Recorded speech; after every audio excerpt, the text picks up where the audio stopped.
Tomorrow Pakistan is going to meet South Africa. It's a very vital and crucial match for Pakistan because Pakistan already lost to Zimbabwe and India.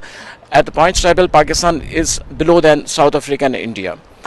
Now the possibilities for go to into the semi-finals are very light for Pakistan because Pakistan is still competing with South Africa and India, and if Pakistan can win all the next two matches, and South Africa or India, if they can lose one match or any match can be affected from the rain.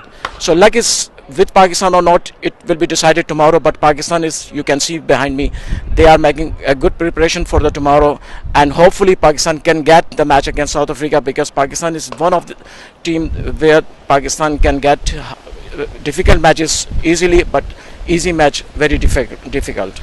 So what will be the result tomorrow, it cannot be say at this moment, but it is rare to say that Pakistan can win or lose. Thank you. Star news, Geo Pakistan के लिए।